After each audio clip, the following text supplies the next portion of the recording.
Baik,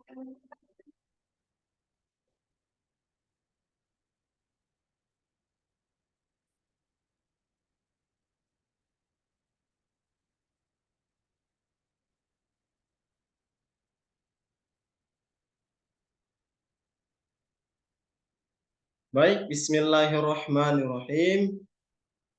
Assalamualaikum warahmatullahi wabarakatuh. Waalaikumsalam warahmatullahi wabarakatuh. Waalaikumsalam warahmatullahi wabarakatuh. Alhamdulillahirabbil alamin.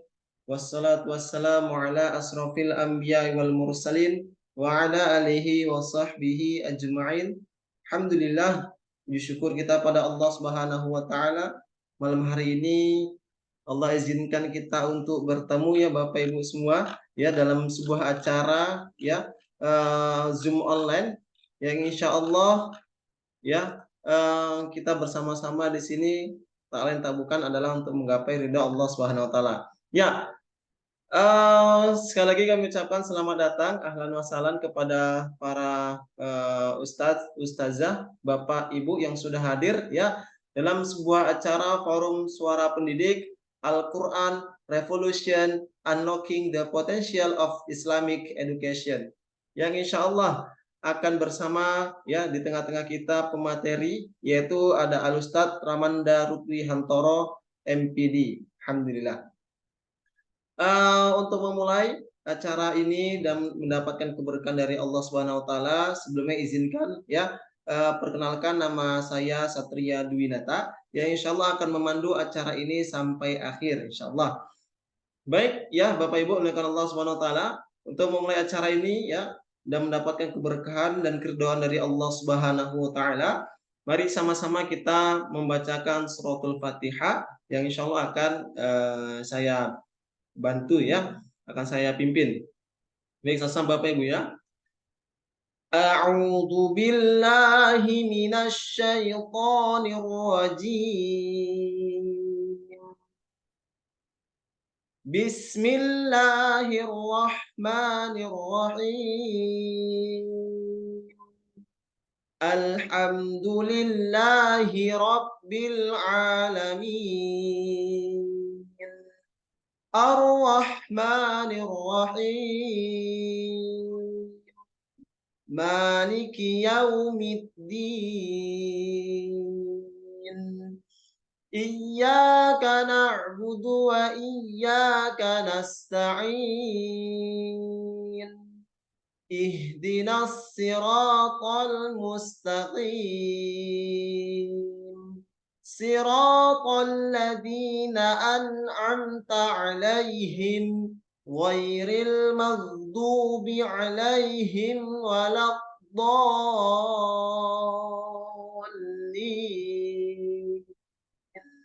Amin.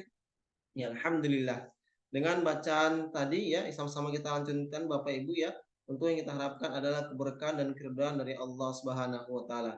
Baik, ya Bapak Ibu yang dimuliakan Allah Subhanahu wa taala, sekali lagi kami ucapkan ahlan wa sahlan ya.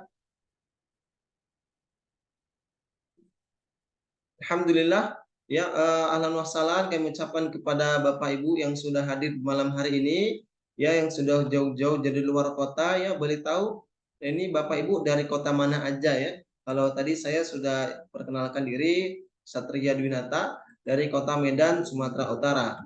Izin Bapak Ibu ya, dari kota mana aja bantu ya untuk sambil mencarikan suasana agar kita saling kenal dan saling sapa. Tentu yang kita harapkan adalah ridho dari Allah Subhanahu wa taala semata. Ya.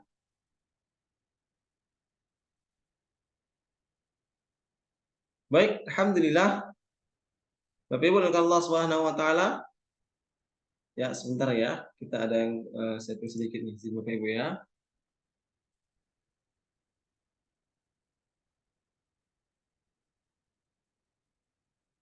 Ya, alhamdulillah ada yang dari kota Batam juga, alhamdulillah ya.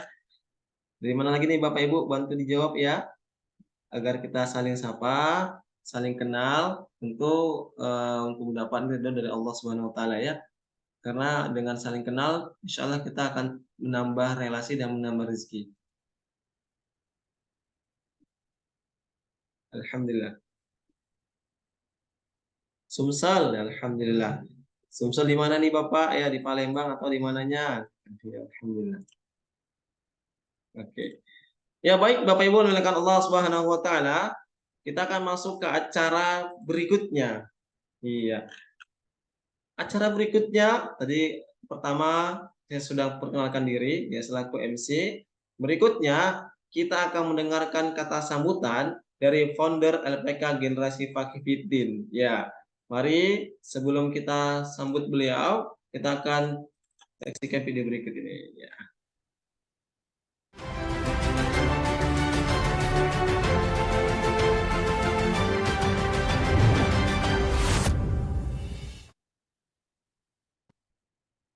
Oke. Baik, Bismillah. Assalamualaikum warahmatullahi wabarakatuh. Alhamdulillahilladzi bi ni'matihi tatimmus shalihat. Asyhadu an la ilaha illallah wahdahu la syarikalah wa asyhadu anna Muhammadan abduhu wa rasuluhu alladzi la nabiyya ba'dah. Allahumma shalli ala Muhammad wa ala ali Muhammad. Allahumma faqihna fid din wa 'allimna ta'wil. Allahumma farzuqna istiqomah. Para asatiz, Dewan Guru, Bapak Ibu pendidik yang dimuliakan Allah, kita bersyukur kepada Allah Subhanahu wa taala di event Forum Suara Pendidik batch pertama. Alhamdulillah malam ini kita bisa selenggarakan. Ini adalah satu nikmat yang harus kita syukuri karena di forum ini Bapak Ibu dan forum-forum berikutnya dalam topik suara pendidik kita akan lebih banyak untuk berbagi, lebih banyak untuk kemudian mengeksplor lagi tentang pendidikan Islam melalui para saudara-saudara kami, sahabat-sahabat kami di alumni LPK Generasi Fakifiddin. Nah, alhamdulillah hari ini kita diberikan kesempatan yang luar biasa mendengarkan ya topik yang sangat juga luar biasa tentang Al-Quran yang akan nanti disampaikan oleh guru kita Ustadz Ramanda Hafizahullah ya. Dan sudah hadir saya lihat beliau. Nah, nanti kita akan simak bersama bagaimana materi yang akan disampaikan.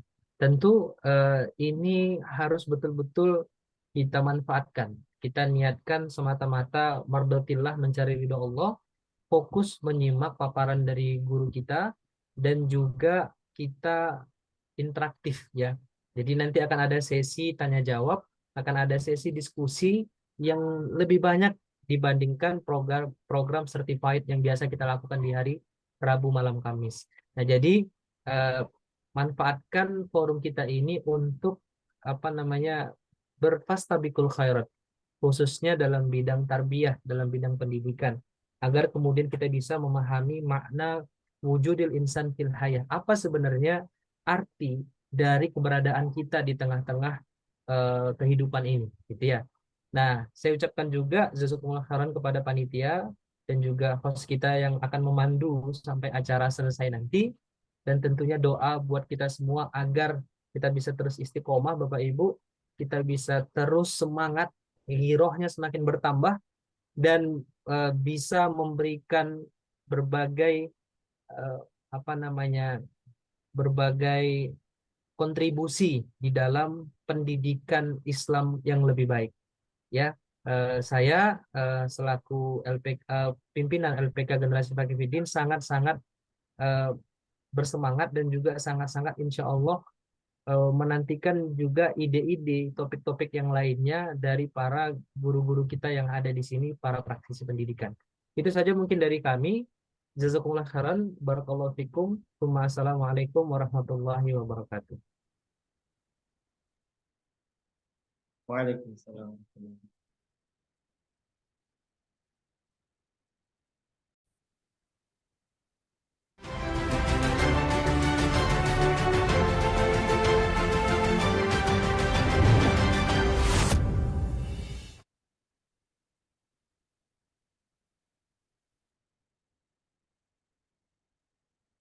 Alhamdulillah, Bapak Ibu, yang Allah Subhanahu Wa Taala, kita sudah mendengarkan tadi ya kata sambutan dari ketua atau pimpinan kami dari LPK Generasi Fakifiddin. Alhamdulillah. Ya, Bapak Ibu dimuliakan Allah Subhanahu wa taala, tadi sudah diberikan kata sambutan oleh pimpinan kami. Maka berikutnya izinkan kami untuk menyampaikan ya, apa itu sebenarnya LPK Generasi Fakifiddin ya. Izin share screen ya Bapak Ibu ya. Ini dia. Ya. Izin Bapak Ibu ya, kami menjelaskan dari LPK Generasi Fakifiddin ya. Jadi LPK itu Bapak Ibu merupakan lembaga pelatihan kompetensi ya Bapak Ibu ya. Nah, inilah kami Bapak Ibu. LPK Generasi Fakifiddin adalah lembaga pelatihan dan kompetensi di bawah naungan Yayasan Generasi Fakifiddin Indonesia secara resmi dan legal dengan nama Lembaga Pelatihan Kompetensi LPK Generasi Fakifiddin nomor 14 tanggal 18 Juli 2023 yang siap membantu para pendidik ya melalui sertifikasi kompetensi non akademik ya, konsultasi pendidikan Islam maupun manajemen pendidikan berbasis Al-Qur'an melalui sesi online maupun offline. Dan alhamdulillah di unit dakwah yayasan kami yang berada di bawah naungan Yayasan Generasi Fakifiddin Indonesia, alhamdulillah terdiri sudah sebanyak 4 ya Bapak Ibu ya. Karena kami yakin kami berusaha, berdoa dan menjalin ukhuwah, insya Allah Allah akan bantu ya. Intan sallallahu yang surukum wa tsabbit aqdamakum ya. Insya Allah akan membantu ya. Kemudian alhamdulillah yayasan kami semakin hari ya semakin menambah porsi, artinya sudah mulai mendapat kepercayaan di tengah-tengah masyarakat yang tentunya memberikan manfaat untuk bangsa ini bil khusus umat Islam. Dan lingkup kegiatan kami di LPK Generasi Fakifiddin Indonesia. Ya, yang pertama ada aktivitas konsultasi manajemen lainnya.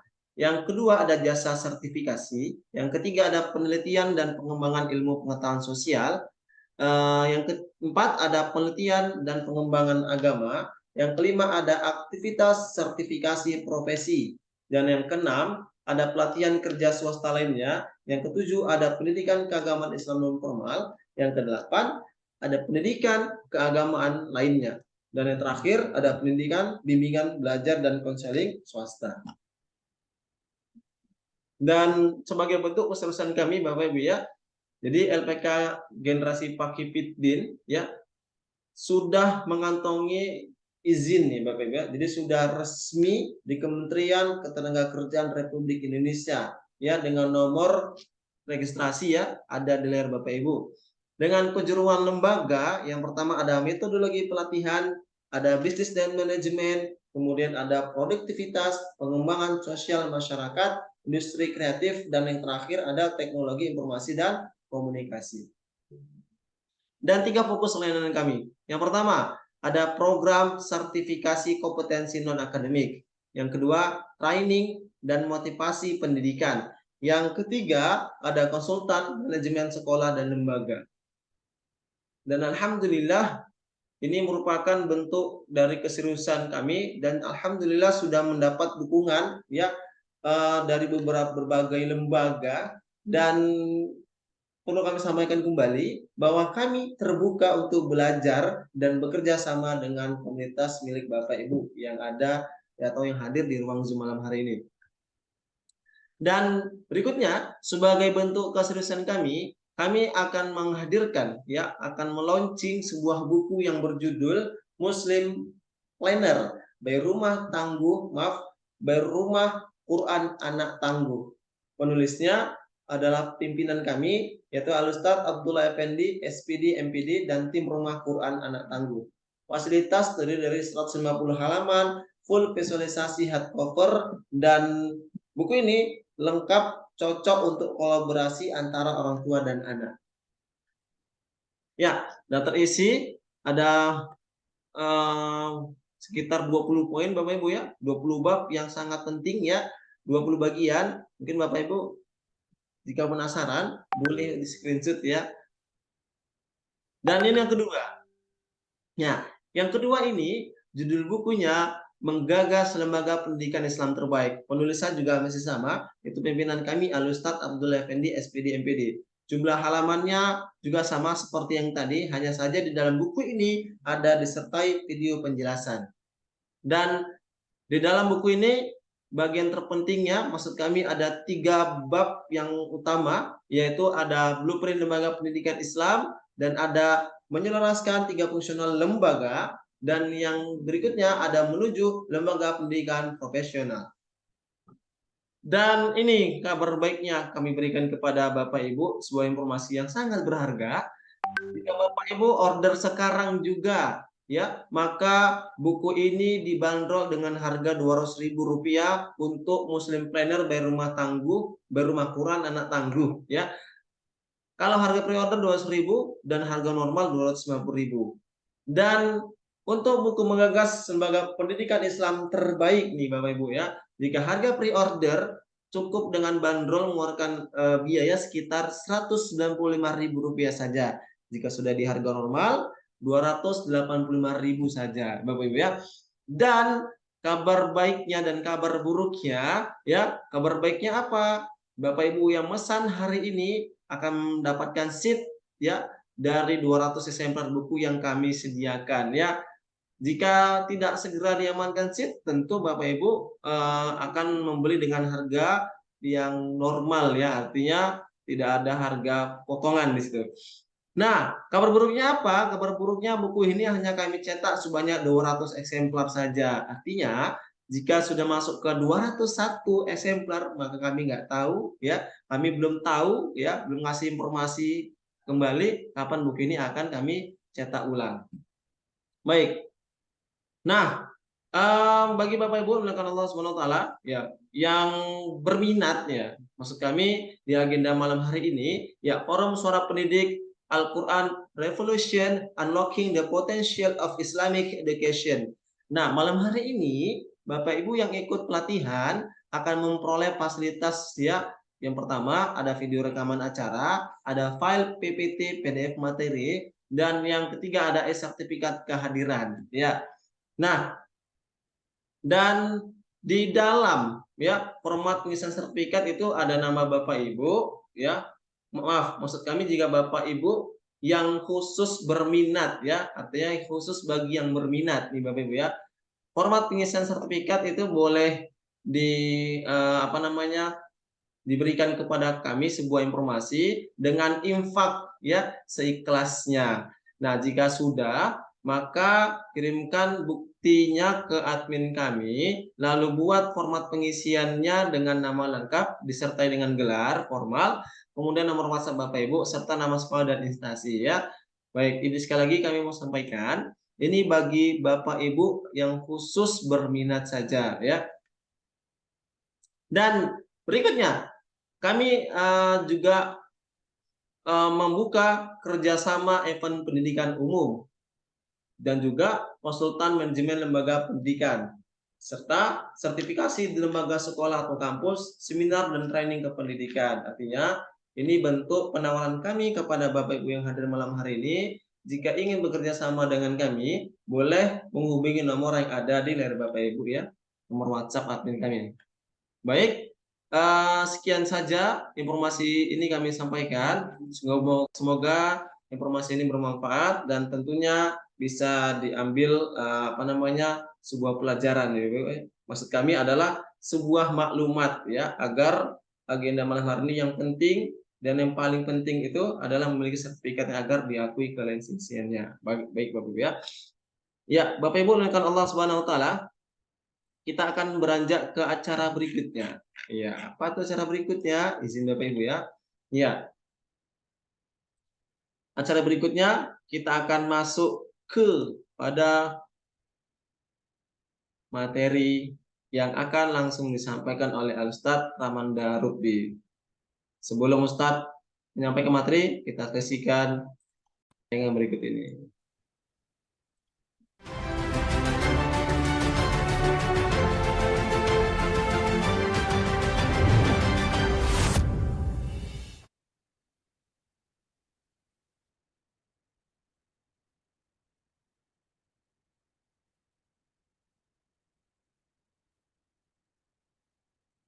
Silakan Ustadz.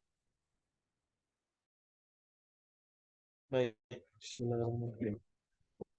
Jelas suaranya?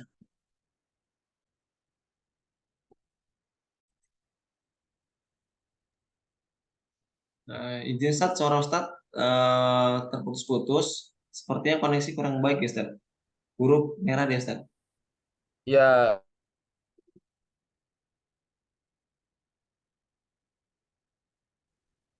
halo? Ya Ustadz, oke jelas Ustadz. Ya, Atau boleh kami saran Ustadz? Coba dimatikan dulu video Ustadz, atau suaranya lebih jelas. Ya baik Ustadz. ya. Oke, Oke, ya, Ustadz. share.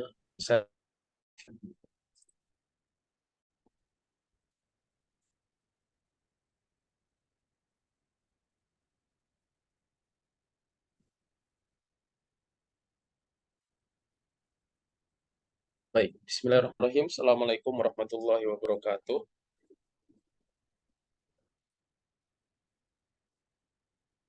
Eh, Pertama kami ucapkan terima kasih kepada founder Ustadz Effendi ya untuk kesempatan yang telah diberikan kepada kami mengisi acara ini. Kemudian yang kedua kepada host kita ini, Tria ya, bacaannya luar biasa bagus tadi Qurannya. Dan kepada juga merasa terima kasih atas partisipasi pada malam hari ini. Pertama akan kami sampaikan mohon maaf mungkin suara dan lain sebagainya terputus karena posisi kami sedang di Pulau Lingga, ada kegiatan visitasi sekolah, jadi mungkin sinyalnya kurang baik ya. Kemudian sekedar perkenalan singkat bahwa kami kerja awal ya, kami ada di Stein Sultan Abdurrahman. Kalau mungkin tahu insya Allah ini di Stein Sultan Abdurrahman, Kepulauan Riau. Dan lain daripada dosen, kami juga ada sebagai pembina yayasan di SD yang baru membuat SD yayasan ini, itu Yayasan Manarul Ilmi. Nah, itu perkenalan singkat dari kami dan bisa menjadi tindak lanjut silakan kepada teman-teman sekalian. Baik, kemudian materi kita ini adalah tentang Al-Quran Evolution, Unlocking the Potential Education. Intinya bahwa materi kita akan mengangkat tentang bagaimana potensi yang ada di dalam Al-Quran, kemudian kita bisa menggunakannya secara optimal untuk perkembangan pendidikan Islam yang ada hari ini. Jadi secara ringkas bahwa pendidikan Islam ini kan gampang dengan kurikulum atau bentuk kurikulumnya begitu. Ya, padahal di dalam panduan beragama, Al-Quran itu sebagai pedoman hidup kemudian sumber agama telah menyajikan begitu banyak inspirasi kurikulum dan lain sebagainya dalam pendidikan Islam. Maka lagi perlu kita kembalikan kepada pemahaman Al-Quran yang akan kita bahas insya Allah pada malam hari ini, agar ini sesuai dengan keinginan daripada Al-Quran itu. Kemudian sebelum kami memasuki materi, kami akan mencoba membahas tentang surat Al-Alaq ini ya. Jadi insya Allah setiap muslim hafal lah 5 ayat ini. Iqra' bismi rabbikal ladzi khalaq, khalaqal insana min 'alaq, iqra' wa rabbukal akram, alladzi 'allama bil qalam, 'allamal insana ma lam ya'lam. 5 ayat ini adalah 5 ayat yang pertama kali turun. Secara jumhur ulama sudah bersepakat bahwa ayat ini adalah salah satu ayat pertama yang ketika Nabi Muhammad SAW mendapatkan wahyu ilahi. Kemudian sebelum kami bahas ini, ada mungkin dari salah satu peserta yang bisa memberikan pandangan tentang mampu dipahami daripada ayat pendek ini. Barangkali ada yang dari peserta yang bisa bantu pendapat atau apalah. Ini kan para asatidz juga di sini insya Allah dan praktisi pendidikan. Mungkin ada dari para peserta. Lewat chat juga boleh kalau memang kurang berkenan, enggak apa-apa juga. Atau lewat langsung ini berkomentar. Ada barangkali masih ini namanya. Baik. Ada dua pertanyaan mendasar tentang ayat ini. Itu yang pertama adalah apa sebetulnya yang bisa dipahami dari ayat di atas. Kemudian apa yang Allah ajarkan kepada manusia. Jadi ketika Allah pada Muhammad Sallallahu Alaihi Wasallam kepada wahyu ini diberikan kepada Nabi saat itu tidak mampu membaca, kenal bacaan dan untuk menulis pun beliau tidak mampu itu. Disebut sebagai Nabi Ummi, Nabi yang bisa membaca. Tetapi justru ayat pertama yang yang kepada atau kita juga kalau ketika misal kata ini kan terbaru di kurikulum pendidikan kita di baik di Indonesia karena ini nasional salah atau keterampilan abad harus di sekolah atau memiliki keahlian literasi membaca yang baik. Nah, ini adalah salah satu tidak lagi baru dirumuskan kalau di dalam Islam gitu ya. Bahkan ayat pertama turun itu memerintahkan untuk membaca atau literasi. Maka ketika kita atau hari ini di era disruptif katanya yang mudah berubah cepat itu menekankan tentang membaca yang baik atau berliterasi. Ternyata Islam sebetulnya sudah 1400 tahun lalu perintah itu diberikan gitu. Kemudian poin yang kedua adalah sebenarnya ilmu apa yang diajarkan kepada manusia? Ilmu apa yang Allah tekankan di sini? Misalkan allamal insana ma lam ya'lam. Nah, dalam beberapa tulisan misalkan saya juga menulis tentang epistemologi makna surat daripada Al-Alaq 1 sampai 5. Mungkin kalau yang ingin membaca itu juga bisa dibuka di jurnal ya. Itu kita membahas tentang ilmu yang diinginkan atau dimaksudkan di dalam ayat ini bisa banyak sekali. Bahkan Syekh Zamakhsyari mengatakan bahwa ilmu itu ya tidak hanya yang turun dari Allah saja begitu. Ilmu yang datang dari Allah melalui Al-Quran saja, tetapi ada juga ilmu yang didapatkan melalui literasi makhluk hidup yang ada. Maka umum sekali, tidak ada yang sebagai ilmu Islam dan lain sebagainya. Maka ini adalah awal mula titik bagaimana Al-Quran itu kita optimalkan di dalam pendidikan Islam nanti. Baik. Selanjutnya sebelum kita membahas tentang potensi Al-Quran dalam pendidikan Islam itu, pertama yang kita pahami adalah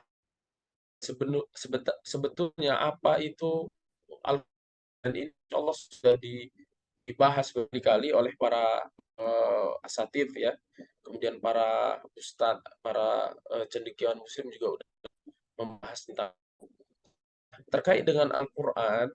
Disebut Al-Quran itu karena satu ya memang untuk dibaca. Kitab itu ada itu untuk dibaca. itu secara bahasa. Ataupun yang kedua, bahwa firman Allah Al-Quran itu bermakna atau diartikan sebagai pengumpul. Jadi kumpulan daripada informasi. Maka di dalam beberapa ayat misalkan inna alaina jam'ahu wa qur'ana. Jadi sesungguhnya kepada kami itu dikumpulkan nanti wa qur'ana. Nah, pengumpulan ini maka di dalam Al-Qur'an salah satu pendapat daripada Syekh Zamakhsyari pun beliau mengatakan di dalam Al-Qur'an itu ada kisah, kemudian ada cerita tentang alam, kemudian cerita tentang syariat dan lain sebagainya, dan itu dikumpulkan di dalam salah satu buku yang itu disebut sebagai Al-Qur'an. Maka itulah disebut juga Quran itu juga disebut sebagai Al-Jam'u. Kemudian kalau Iqra dari kata Quran, bacaannya juga sudah kita fahami bersama. Fa idza qara'tal Qur'an fastami'u lahu.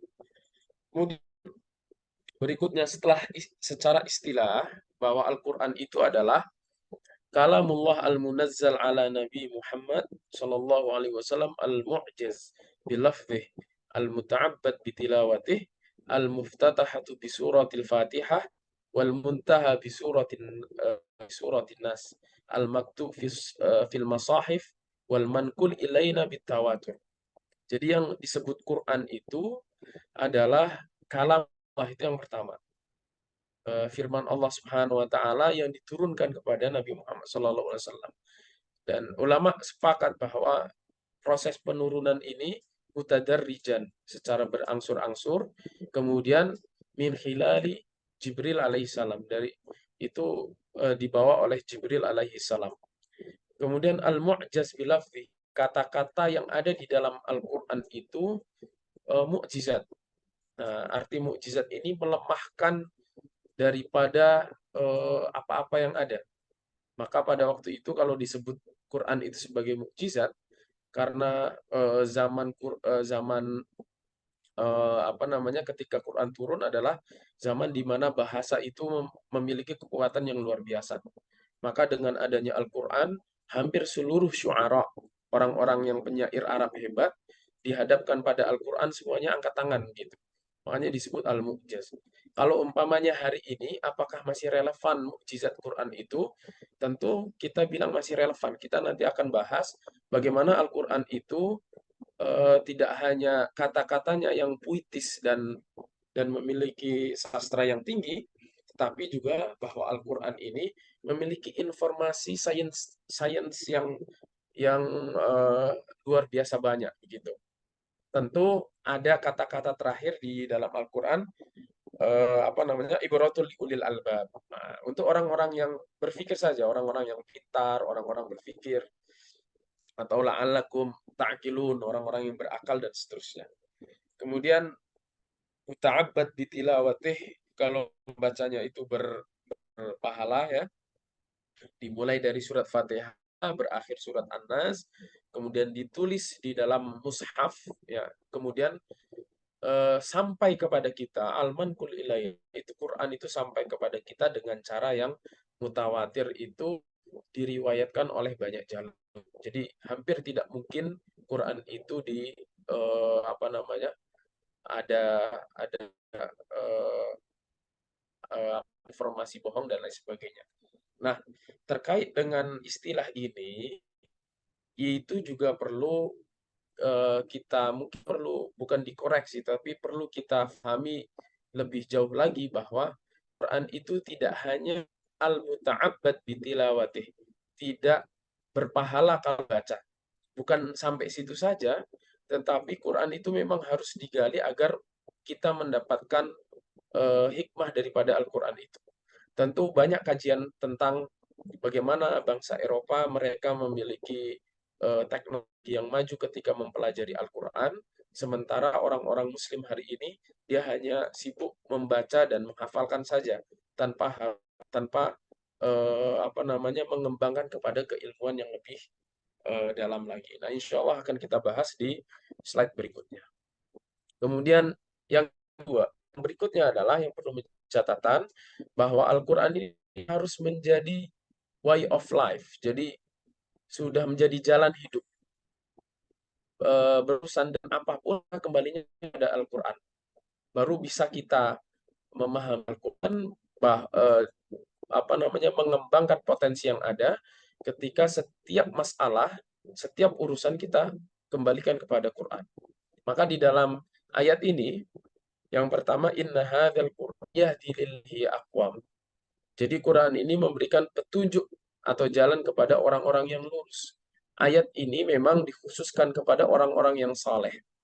Jadi orang-orang yang tak beragama, orang-orang yang tafaqquh fiddin, ya itu ayat ini lebih menjurus ke sana. Tetapi di ayat yang kedua misalkan ada walaqad ji'nahum bikitabin fassalnahu ala ilmin. Ini lebih luas lagi memaknainya. Al-Quran itu didatangkan atau Allah Subhanahu wa taala mendatangkan Quran ini kepada mereka yang kami telah menjelaskannya atas dasar pengetahuan kami. Jadi ketika katakan fassalnahu ala ilmin, kami jelaskan, rincikan ala ilmin, di atas dasar pengetahuan yang Allah miliki. Jadi ini luas lagi, tidak hanya di dalam agama saja, tetapi lebih luas daripada itu. Bisa jadi dalam ekonomi, bisa jadi di dalam siasah, terutama dalam pendidikan. Kemudian lebih khusus lagi nanti, kita akan mengetahui tentang bagaimana Quran itu menjadi petunjuk ketika di dalam surat An-Nahl ayat 89. Wa nazzalna 'alaikal kitaba tibyanan likulli syai'.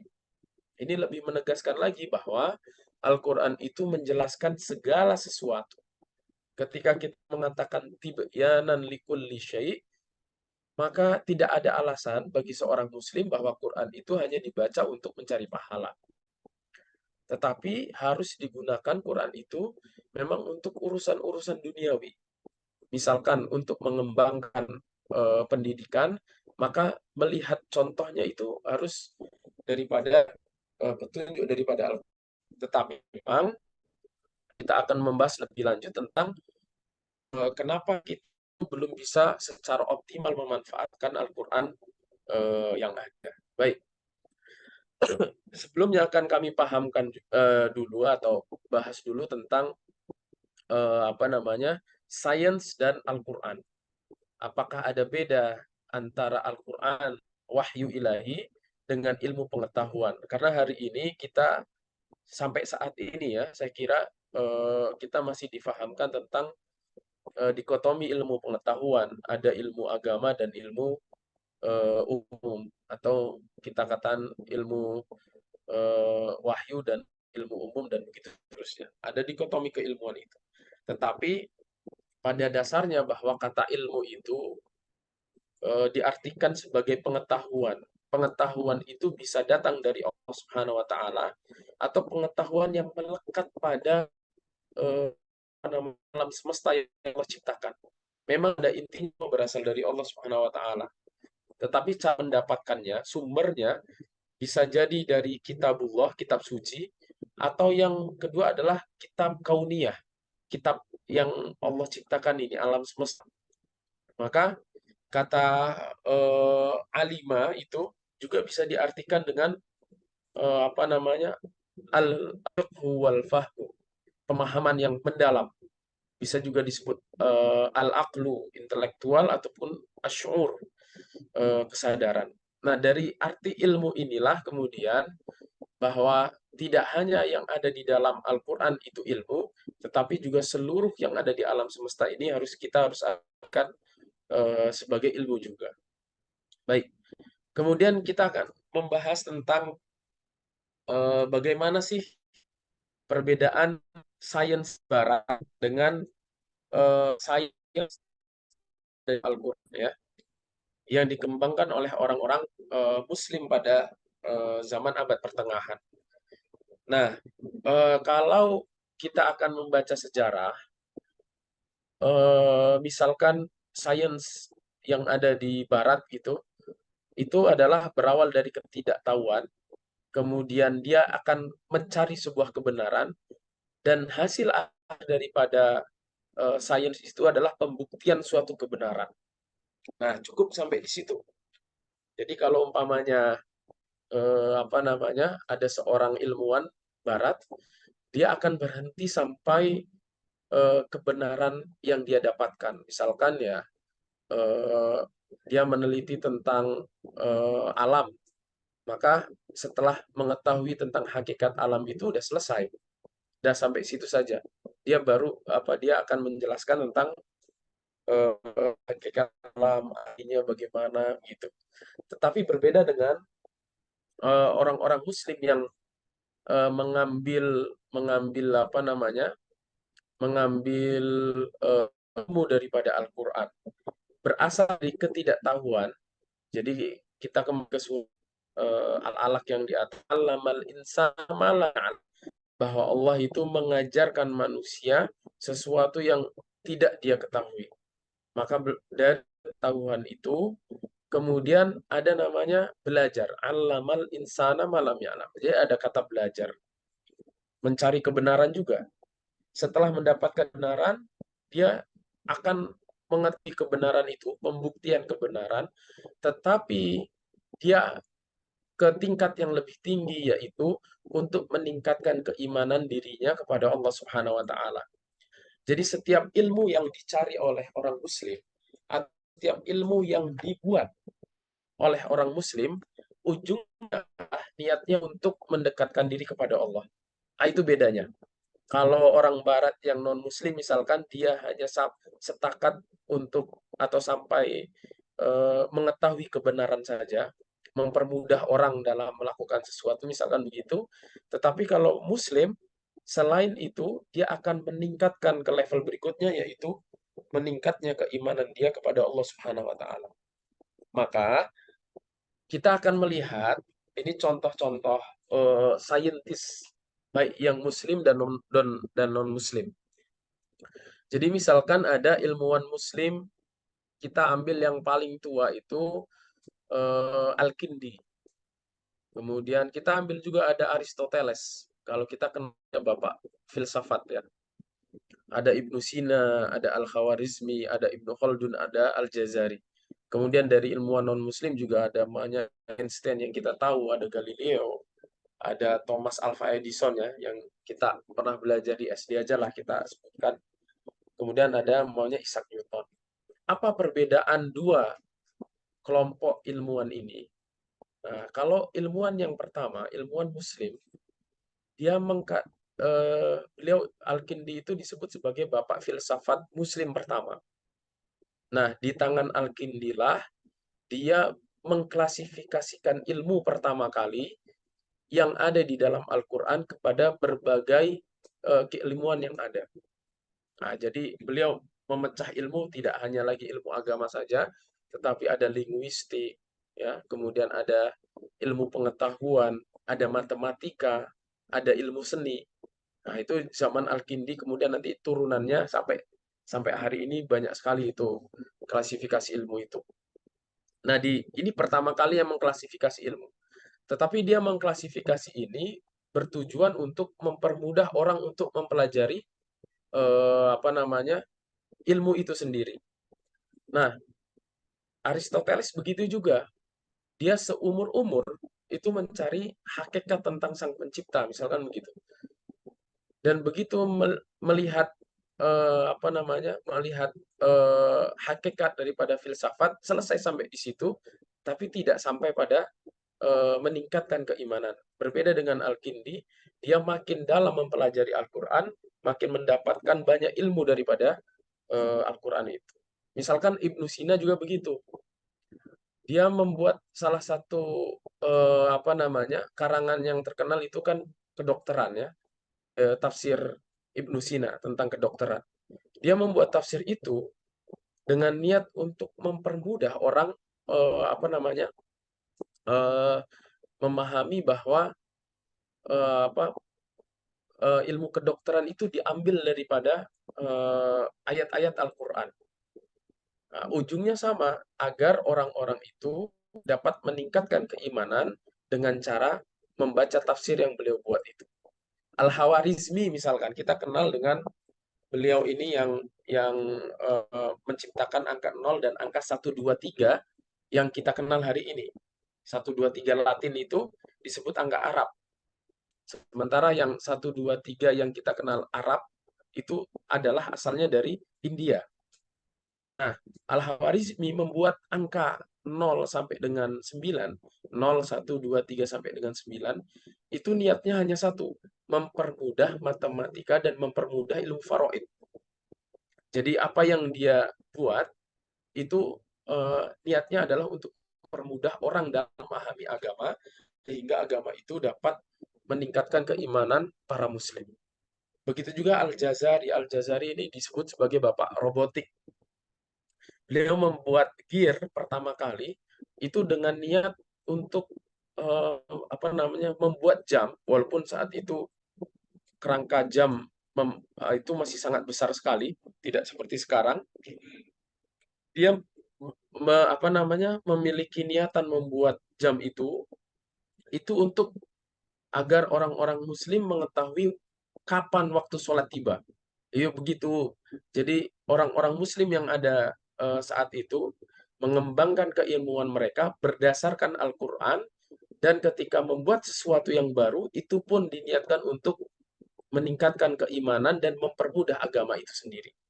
Nah, jadi itu bedanya dengan orang-orang yang saintis non-muslim yang hanya selesai di tataran mengetahui suatu kebenaran. Nah, kemudian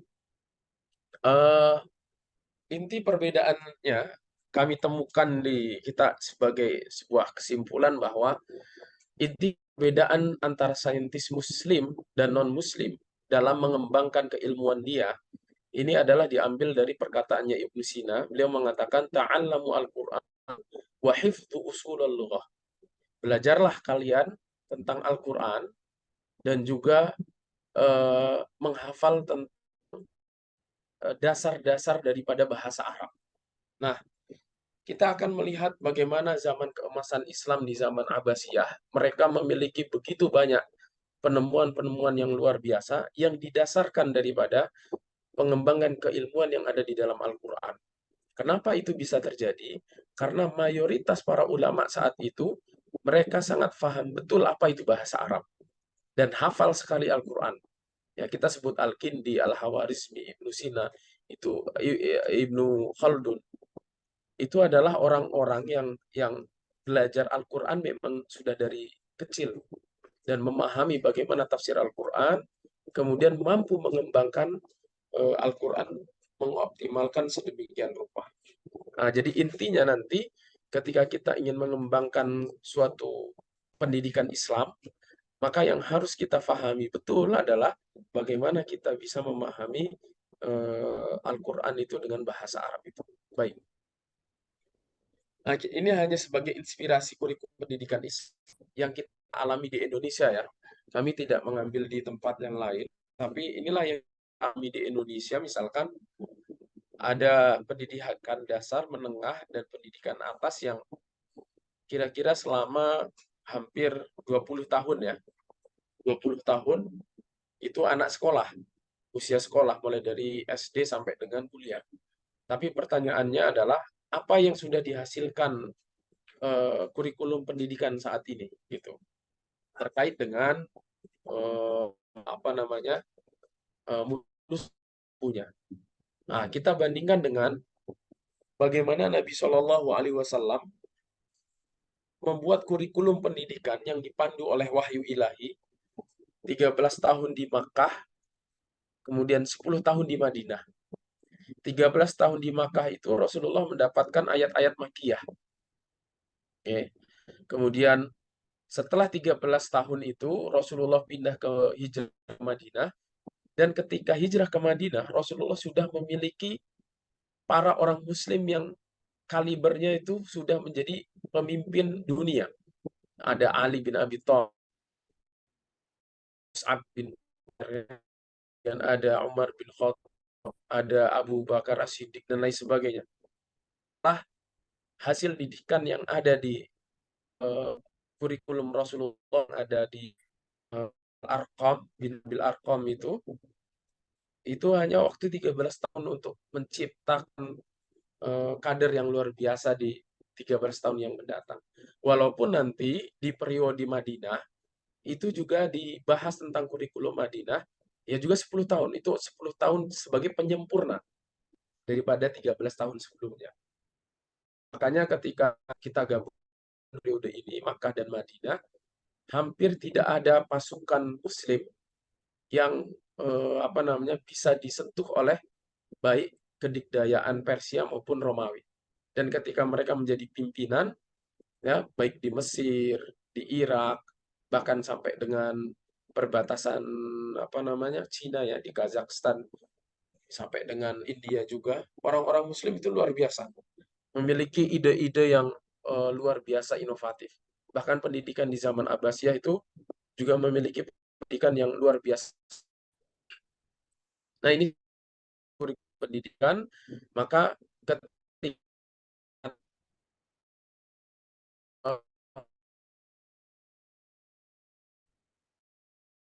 tensi pendidikan saat ini, maka yang pertama harus kita pelajari sesungguhnya adalah memahami Al-Quran itu sendiri, membacanya, kemudian tapi mengkajinya. Maka di sana ada ide-ide inspirasi tentang ayat-ayat yang memiliki nilai pendidikan Islam. Nah, mungkin itu yang bisa kami sampaikan untuk saat ini. Mungkin di sesi diskusi bisa ada 1 atau 2 orang peserta yang mungkin bertanya atau menambah dari pengetahuan yang dimiliki. Oke, saya kembalikan ke host untuk memimpin diskusi atau gimana ini? Ya, baik Ustaz. Baik, boleh oke Ustaz. Baik. Alhamdulillah. Alhamdulillah, syukuran katsiran kami ucapkan kepada Ustaz Ramanda ya, sudah memberikan kepada kita wejangan malam hari ini ilmu yang sangat bermanfaat. Ya.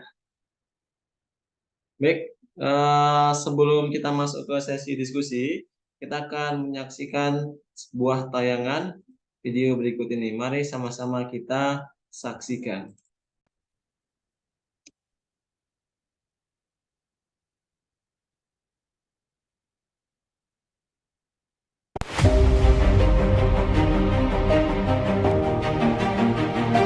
Simpulannya, ya, pendidikan populer ya, kebanyakan saat ini itu sebenarnya dibangun dengan visi misi kapitalisme, ya.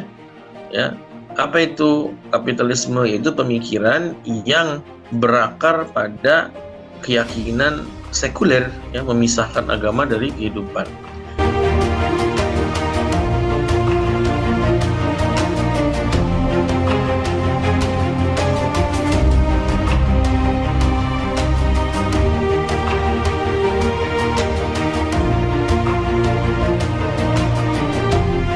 Bagaimana kita menggunakan keimanan kita ini memandang apa yang terjadi pada kita di kehidupan dunia ini, ya. Yanhadul insanu bima indahu min fikrin anil hayati wal kauni wal insan wa an alaqatiha jami'iha bima qabla al hayati dunya wa ma ba'daha. Ya. Bahwasanya manusia itu akan bangkit, akan tergugah ketika melihat bahwasanya kehidupan global ini dengan menghadirkan pemikiran tentang kehidupan alam semesta dan manusia, dan hubungannya itu dengan sebelum kehidupan ini dan setelah kehidupan ini. Artinya kita ini akan memiliki pemikiran yang khas ketika kita menjadikan akidah Islam, keimanan kita ini untuk memandang pendidikan, permasalahan pendidikan.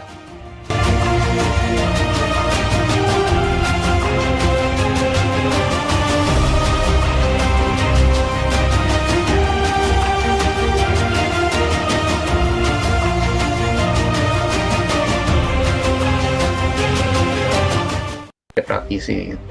Nah, ketika kemudian lewat di Instagram saya ada pelatihan ini, kemudian saya coba ikuti, ternyata menarik. Apalagi pelatihan ini saya sekalian ngaji gitu. Tidak hanya belajar belajar tentang menjadi seorang trainer, tapi juga bagaimana dihubungkan dengan keislaman gitu. Sehingga tadi juga disebutkan oleh Ustadz Ade bahwa menjadi trainer itu poin utamanya adalah ibadah. Itu nggak terpikir gitu ya. Kita sampai mikirnya yang namanya guru pelatih itu ya ujung-ujungnya uang gitu. Kalau semua guru memiliki misi, insya Allah dalam pembelajaran itu tidak akan ada rasa bosan, karena setiap guru kalau dia memiliki misi dalam mengajar, dia akan terpacu untuk melahirkan metode-metode dalam mengajar seperti active learning dan sebagainya.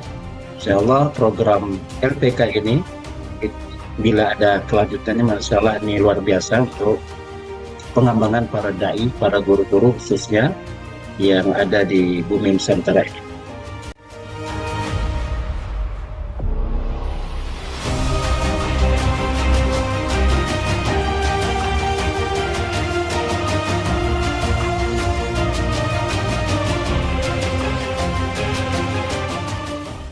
Dia juga sebagai khalifatullah, ya, sebagai khalifatullah yang mana mereka harus memiliki kapasitas keilmuan untuk mengelola bumi dan seisinya, mulai dari pemahaman tentang sains, algoritma, teknologi, informasi, administrasi, astronomi, geofisika, geodesi, dan berbagai cabang ilmu terapan lainnya yang dibutuhkan dalam kehidupan.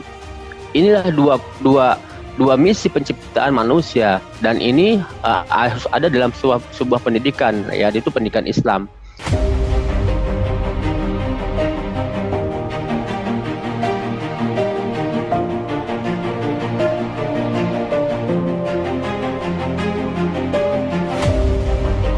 Pendidikan yang terbaik itu, atau pendidikan pendidikan Islam yang terbaik itu kemudian harus memegang simpul-simpul ini, ya, blueprint pendidikan yang memang bisa terukur gitu, secara kurikulumnya, secara silabus dan RPP, kemudian fasilitas, ya, tenaga pendidikan, kemudian keuangan, pendidik dan tenaga pendidikan.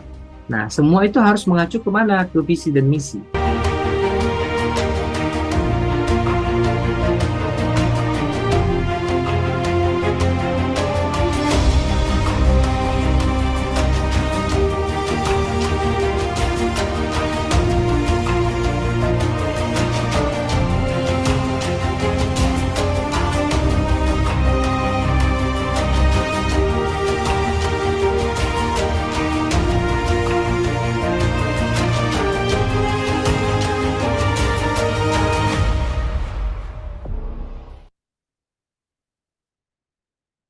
Ya, baik, alhamdulillah kita sudah menyaksikan video ya.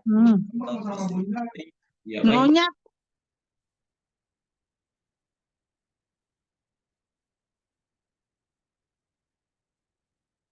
Ya, mohon maaf Bapak ya kalau yang tidak ada untuk bicara, maka kami himbau untuk di-unmute ya Bapak Ibu ya, agar agenda malam hari ini berjalan dengan kondusif.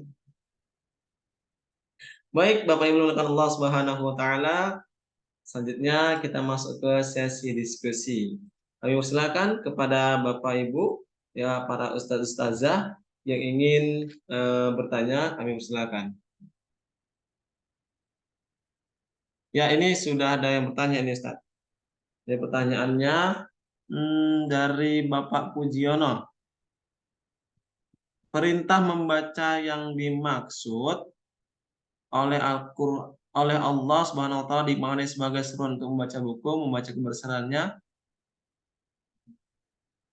Itu maksudnya bagaimana Ustaz? Jawabannya Ustaz. Kami ulang pertanyaan Ustaz ya. Perintah membaca yang dimaksud oleh Allah yang dimaknai sebagai seruan untuk membaca buku itu membaca kebesarannya atau sendiri ataupun maupun membaca alam semesta. Ya. Ini maksudnya bagaimana Ustaz? Ini tanggapan Oh enggak, maaf. Ya, bukan pertanyaan. tanggapan tadi mungkin ya. Tanggapan yang pertama ya. Yang kedua tadi. Baik, Pak Adenan sudah bertanya, ini izin ya Ustadz, kami bacakan kembali. Izin bertanya, saya mengajar di sebuah lembaga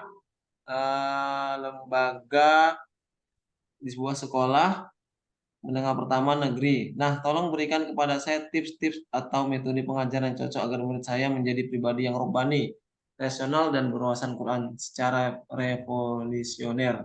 Syukron katsir atas jawabannya. Ya. Mangga Ustaz, kami persilakan Ustaz untuk memberikan jawabannya. Baik, untuk Bapak Adnan mungkin ya, kita sharing saja masalah pendidikan ya. Mungkin nanti ada teman-teman dari para asatidz yang bisa menambah juga enggak masalah juga. Karena setiap metode itu kan tidak ada yang paling benar, tapi mana yang paling tepat, biasanya begitu.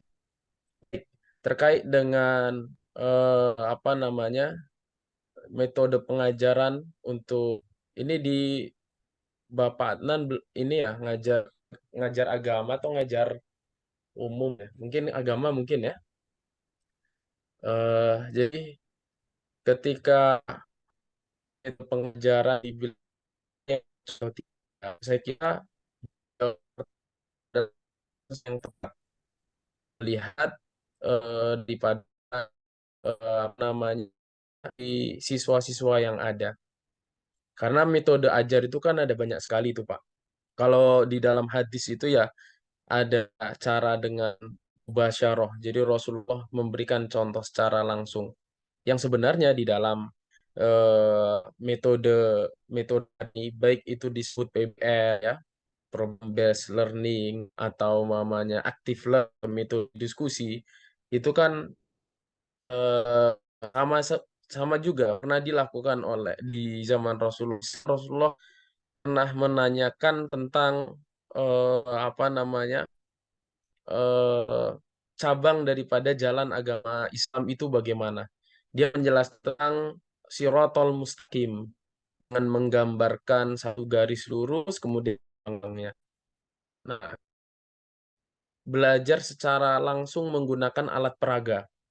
Ada apa saja yang digunakan sesuai dengan pemahaman siswa dan kondisi. Atau misalkan ketika Rasulullah ketika ada orang yang bertanya tentang atau Rasulullah yang bertanya tentang muflis.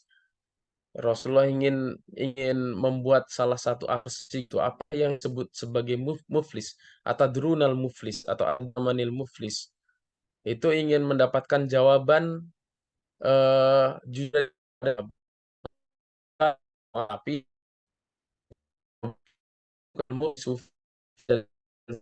nah, tetapi yang dijawab Rasulullah yang dimaksud muflis di sini bukan yang itu. Nah, itu adalah metode hiwar yang sebetulnya ditulis juga oleh Aristoteles itu. Ada namanya metode hiwar, tanya jawab. Nah, artinya bahwa kalau mamanya tips mengajarkan anak-anak kita itu agar menjadi yang lebih robbani misalkan tapi memiliki wawasan Quran, maka yang paling mudah adalah kenalkan Al-Quran itu dengan cara yang paling menyenangkan. Kalau zaman Rasulullah itu mengenalkan Al-Quran dengan apa namanya? Ini Allah yang menyeting ya. Jadi Allah menyeting mengenalkan Al-Quran itu dengan cara apa namanya? Menurunkan ayat-ayat yang banyak kisah-kisah orang zaman dahulu. Jadi kalau ayat-ayat Makkiyah itu biasanya isinya tentang kisah-kisah umat terdahulu. Nah, dengan bercerita kemudian setelah itu mengambil hikmah. Karena itu yang paling mudah orang ingat dan paling mudah orang apa namanya mengambil ibrah. Kemudian misalkan lagi panjang begitu. Ketika mengajarkan murid-murid yang apa namanya ingin menjadi memiliki pemahaman yang Qur'ani ya juga berikanlah umpamanya dengan ayat yang pendek, cerita pendek, tetapi sangat membekas terhadap kehidupan. Nah, jadi itu ciri juga daripada ayat-ayat Makkiyah atau periode awal ketika Rasulullah turun. Nah, kira-kira seperti itu ya. Kalau maunya ditanya tips, metode apa yang untuk mengajar, yang ingin saya sampaikan adalah tidak ada metode yang paling tepat, tidak ada metode yang paling benar atau paling bagus, tetap ada adalah metode yang tepat. Bisa jadi metode yang untuk orang lain nggak pas, tapi pas untuk murid-murid Bapak. Nah, saya kira itu ya. Mungkin bisa ditanggapi juga masalah. Gitu kira-kira Satria. Baik, syukron Chat sudah memberikan jawaban. Ya, Insya Allah ya, peserta malam hari ini sangat antusias ya. Ada yang bertanya dan ada yang menyimak, Alhamdulillah. Baik Bapak Ibu, ada lagi yang ingin bertanya, kami persilakan. Ya, masih satu orang yang bertanya. Masih ada kesempatan nih Bapak Ibu. Ya, mari Bapak Ibu, mumpung ahlinya ada di sini ya, Ustadz Ramanda Rudi ya. Baik, ini pertanyaannya Ustadz. Kan? Bagaimana nih ya dari Bapak Ahmad Suhada Ustadz?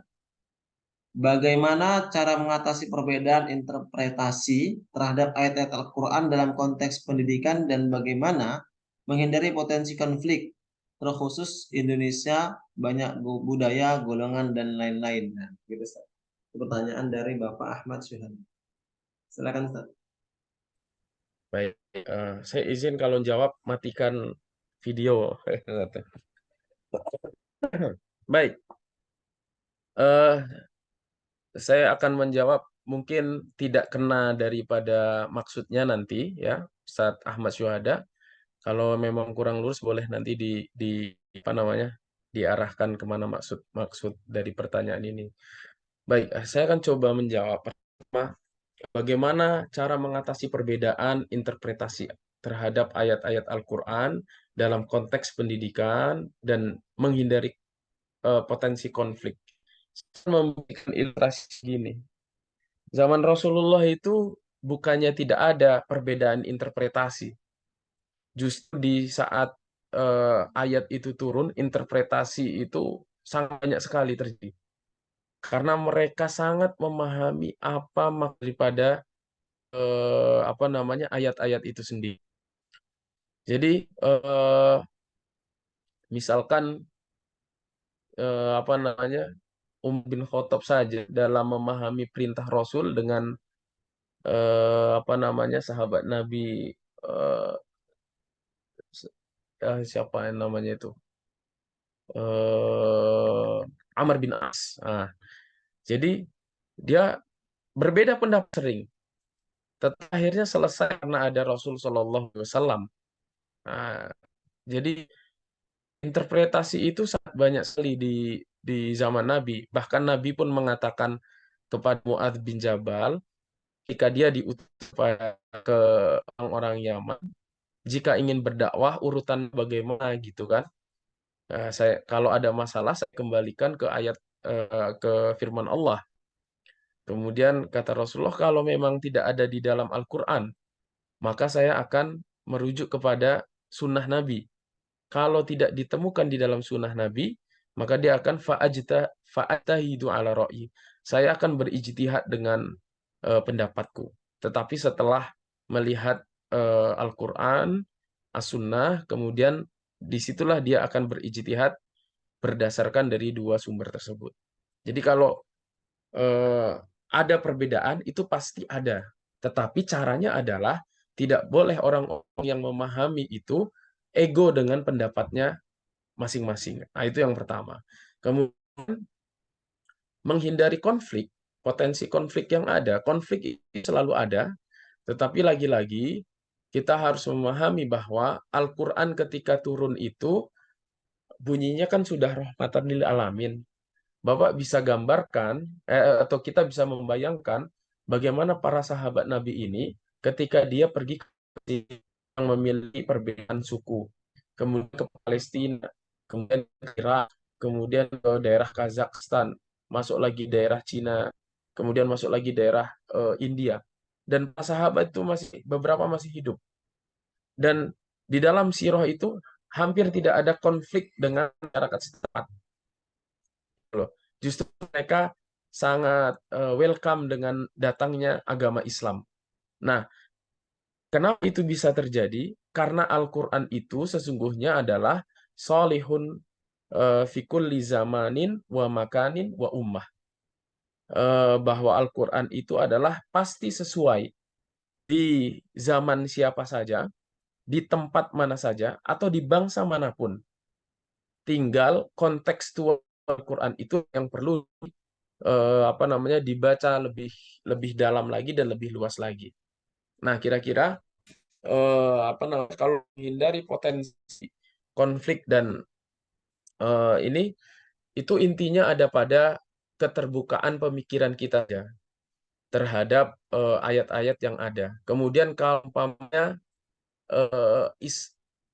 Islam Al-Quran datang ke sebuah daerah kok bentrok, kemudian tidak cocok, itu berarti ada salah persepsi atau salah menginterpretasikan nilai-nilai Al-Quran ke dalam kehidupan bermasyarakat. Ya mungkin ada yang cocok, tetapi caranya mungkin yang kurang tepat begitu kira-kira. Karena Al-Quran ini dibawa oleh para sahabat ke seluruh dunia, bahkan ke Eropa yang paling barat atau ke India yang paling timur, ya itu tidak ada konflik yang Islam, tapi mereka malah justru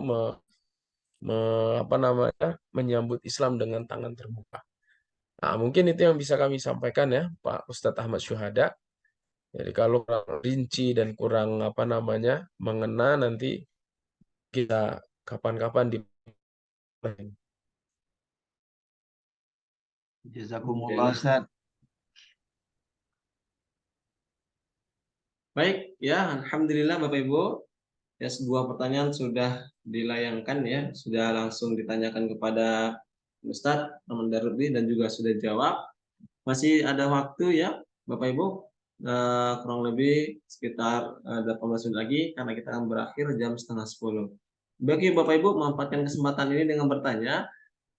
Bagi Bapak Ibu yang ingin bertanya kembali ya, boleh hidupkan mic atau raise hand. Baik, ya kita sudah mendapati Bapak Helmi ya. Sebentar ya Pak, izin kami cari dulu Bapak Helmi. Oke, baik. Ya, silakan. Ada keganggu sama suara anak yang mohon maaf. Assalamualaikum warahmatullahi wabarakatuh. Yang pemateri kami hormati. Tadi ada kata-kata menarik yang saya pun mencatat di sini. Ta'alamul Quran. Wahibzu surah gitu ya. Batasan-batasan pemahaman bahasanya ini untuk menggali Al-Quran apa ya Ustaz ya? Maksudnya aku udah apakah harus hafal judulnya sorob, karena memang ini saya mau prihatin ya kepada masyarakat banyak orang waktu yang Ustaz cuman nggak bisa berbahasa Arab, nggak bisa baca kitab, jadi itu pelakor-pelakor harus bertanggung jawabkan. Namun terkait materi malam ini mungkin Ustaz bisa membatasi gitu kompetensi kita sebatas mana gitu untuk bahasa Arab ini, karena memang ini ulama-ulama dulu luar biasa itu semua menjadi bahasa gitu ya. Cuman zaman sekarang dengan zaman berbeda, guru-guru pun susah nyari yang alim gitu ya. Ada yang alim kita carinya susah banget gitu.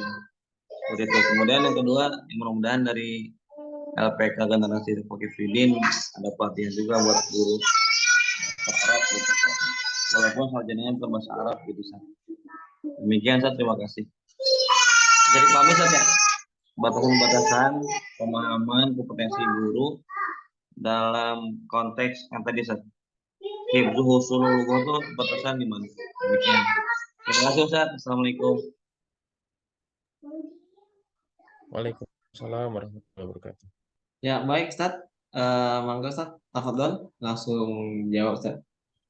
Baik, dengan bahasa khususnya bahasa Arab ini memang terjadi bahasan tentang alat itu kan zaman-zaman Bani Abbasiyah itu mulai ada pembahasan tentang ilmu nahwu dan sorof dan lain sebagainya. Itu sebetulnya lahir dikarenakan banyak orang yang masuk Islam. Jadi ilmu-ilmu ini dibuat agar mereka itu mempermudah dalam memahami Al-Quran. Karena pada sejatinya ilmu nahwu dan sorof itu lahir daripada rahim Al-Quran itu sendiri gitu. Nah, bedanya hari ini kita mempelajari nahwu dan sorof itu terkadang terpisah daripada Al-Quran. Jadi untuk memahami Al-Quran itu sesuatu lagi, itu di fase yang lebih lebih rumit lagi menurut kita gitu, apalagi orang Indonesia. Jadi misalkan begini, di Indonesia ini kan terkenal kalau buku-buku yang di madrasah itu kalau nggak pakai nahwu wadih ya, kemudian Al-Ajurumiyah itu ya pesantren-pesantren itu menghafalkan nadhom itu, Imriti gitu ya. Nah, tetapi contoh yang diberikan itu terlalu teoritis dan apa namanya, hanya memberikan contoh-contoh yang eh, tidak masuk dalam ayat Quran ya terkadang. Malah ya ketika kita mengenali apa itu fa'il, ya zahaba Muhammadun ila suq. Muhammadun itu adalah fa'il, zahaba itu fi'il, lagi begitulah. Nah, tetapi dulu zaman-zaman awal pertama Quran itu dijadikan sebagai sumber agama, apa namanya, inspirasi ilmu alat itu, contoh-contohnya itu memang dari Al-Quran. Sehingga ketika apa namanya, murid-murid yang mempelajari nahwu dan sorof itu sudah sangat familiar dengan susunan daripada yang ada di dalam Al-Quran dan mengerti juga apa namanya, intisari atau makna daripada Al-Quran itu. Nah, kalau ditanya batasan sampai mana kita mempelajari bahasa Arab, tujuan itu hanya untuk apa namanya, sampai kita bisa memahami teks daripada Al-Quran itu. Nah, jadi kalau belajar nahwu sorof kok belum bisa memahami Al-Quran, kayaknya harus perlu dinaikkan levelnya, tingkatannya kepada apa namanya, bacaannya di dalam Al-Quran itu. Nah, batasan untuk ilmu itu kan tidak ada ya. Selama dia bisa belajar, maka terus digali. Maka kata-kata di dalam Al-Quran seperti surat Al-Alaq yang kita sebutkan, misalkan Allamal insana malam ya'lam. Jadi Allah mengajarkan manusia apa yang tidak dia ketahui. Nah, masalahnya dari berbagai riwayat, ilmu yang kita miliki itu sangat sedikit sekali. Apalagi Al-Quran. Makin digali itu makin banyak sekali. Maka ketika ditanya batasan, ilmu itu saya kira selalu berkembang ya sampai akhir nanti. Dan apa namanya, Masya Allah daripada Al-Quran itu adalah ketika zaman berubah menjadi IT pun, Al-Quran masih sesuai dengan tafsiran-tafsiran tentang zaman yang sudah modern saat ini. Nah, jadi kira-kira begitu ya, Mas Helmin. Jadi kalau ditanya batasannya atau apanya, hampir tidak ada batasan kita belajar. Karena ilmu, apalagi bahasa. Bahasa itu berkembang. Saya kasih contoh sedikit tentang tafsir.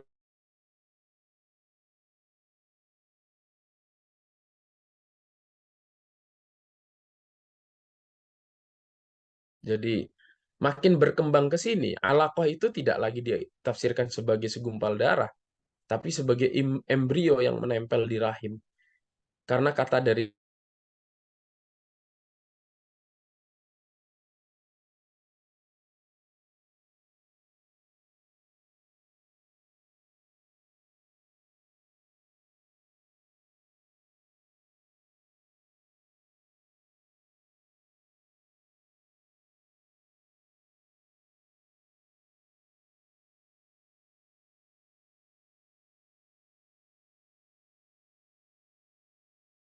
wah, terlempar sedikit kami, Satria.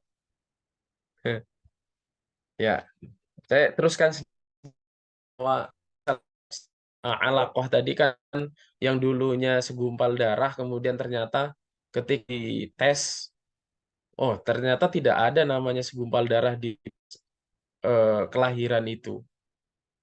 Apakah Qur'annya salah?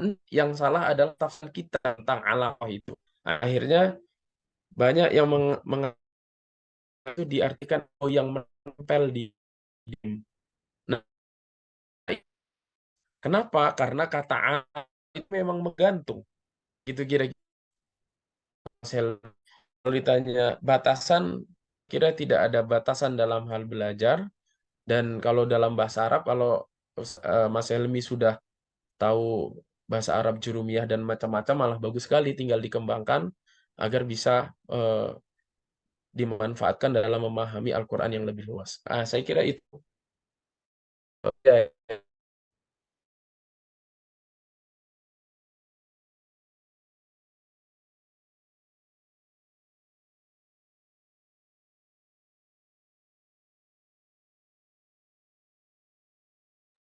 Baik, Bapak Ibu dan Allah Subhanahu wa taala, kami persilakan untuk bertanya kembali ya kepada Bapak Ibu ya yang mungkin penasaran atau belum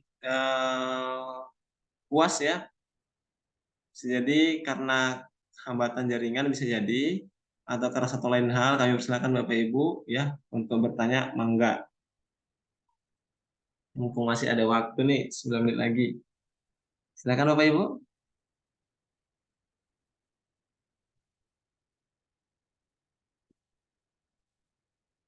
Cek kembali ya, fokus Anda.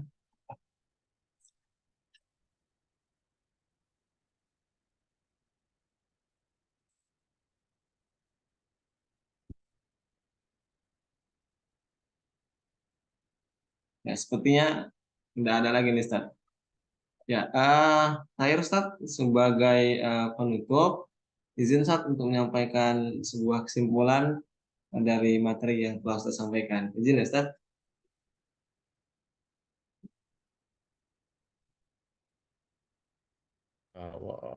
Ya. Baik. Kasih statement terakhir, Ustaz ya? Iya, Ustaz. Ya. Baik. Kembali tentang ini ya, judul daripada apa namanya materi kita hari ini adalah tentang revolusi Al-Quran ya. Dalam hal apa? Dalam hal membuka kunci atau membuka potensi yang ada untuk pendidikan Islam melalui apa di dalam memahami Al-Quran. Nah, sekali lagi bahwa untuk memahami Al-Quran tentu saya sangat berpegang pendapat pada Ibnu Sina yang dia katakan bahwa sebelum belajar anak itu harus bisa menghafal Quran dan bisa mempelajari tentang dasar-dasar bahasa. Nah, yang dimaksud bahasa ini tentu bahasa Arab. Karena apa? Karena bahasa Arab ini adalah salah satu kunci untuk memahami Al-Quran itu sendiri. Nah, untuk membuka potensi yang ada di dalam Al-Quran, tentu satu, bahasa itu kita harus tahu. Yang kedua, memang harus membaca lebih banyak tentang Al-Quran ayat-ayat Al-Quran. Karena dari sanalah inspirasi-inspirasi pendidikan Islam pada zaman abad pertengahan itu muncul begitu ya. Dan sangat luar biasa perkembangannya, sangat pesat. Nah, mudah-mudahan saat ini ketika kita gamang dengan kemana arah pendidikan Islam, maka harusnya memang kembali lagi kepada nilai-nilai Qur'ani yang mulai dari panduan kurikulum dari dasar sampai dengan ke atas itu didasarkan daripada kurikulum Al-Quran itu. Memang agak sulit karena sejarah kita tentang pendidikan yang luar biasa hebat itu rata-rata bukunya juga sudah hilang ketika diserang Mongol itu ya, atau dibakar di Cordoba dan lain sebagainya. Nah, tetapi tidak ada hal yang mustahil karena inna ma'al usri yusra, itu dia. Jadi mungkin itu yang bisa kami sampaikan untuk malam ini. Kurang lebihnya kami mohon maaf. Jika ada salah kata, kami juga kata yang menyinggung, kami juga minta maaf. Dan kembali saya ucapkan terima kasih kepada panitia yang sudah memberikan kesempatan, terutama kepada Ustadz Effendi ya. Ya, kami akhiri. Assalamualaikum warahmatullahi wabarakatuh.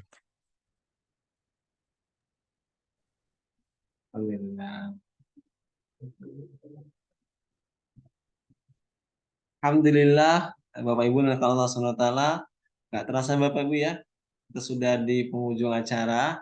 Insya Allah ya Bapak Ibu, acara malam hari ini itu acara yang memang betul-betul sangat bermanfaat ya.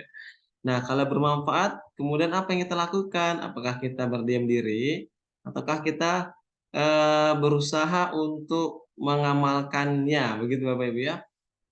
Atau mengamalkan atau memberikan informasi bahwa acara malam hari itu sangat bermanfaat atau bagaimana ya? Itu tergantung di kitanya Bapak Ibu ya. Jadi kami selaku ya tim dan juga host LPK Generasi Pak Kipiddin malam hari ini, mohon maaf atas segala kekurangan ya. Sekali lagi kami ucapkan ribuan terima kasih banyak. Jazakumullah khairan katsiran kepada Bapak Ibu yang sudah hadir ya, yang sudah meluangkan waktu ya, habis waktunya, habis pemikiran dan habis kuotanya. Semoga Allah balas dengan pahala yang berlipat ganda. Mungkin itu saja yang bisa kami sampaikan. Semoga pertemuan ini tidak hanya hari ini saja, ya pertemuannya bisa kita lanjut di pertemuan baik sesi online maupun offline. Ya, barakallahu fiik. Sebelum kita tutup, Bapak Ibu, kita izin putus sebentar ya. Maka kami persilahkan kepada Bapak Ibu ya untuk membuka kameranya masing-masing ya. Ya. Kasih style yang terbaik ya Bapak Ibu ya. Ya, gaya yang terbaik karena kita akan posting.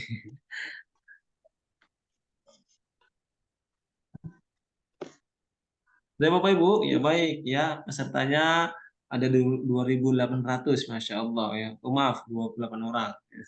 Boleh hilang dua. Baik Bapak Ibu ya kita akan foto. Silakan pose yang terbaik ya. Boleh gaya bebas, gaya apa aja ya. Tapi sopan. Baik Bapak Ibu kita foto terlebih dahulu ya. Saya ambil capture-nya. 1, 2, 3. Oke, ulang sekali lagi Bapak Ibu ya. Kita capture dulu, kita Bapak Ibu ya, kita ambil dulu. Baik, sekali lagi Bapak Ibu ya, boleh gak bebas. Oke, 1, 2, 3.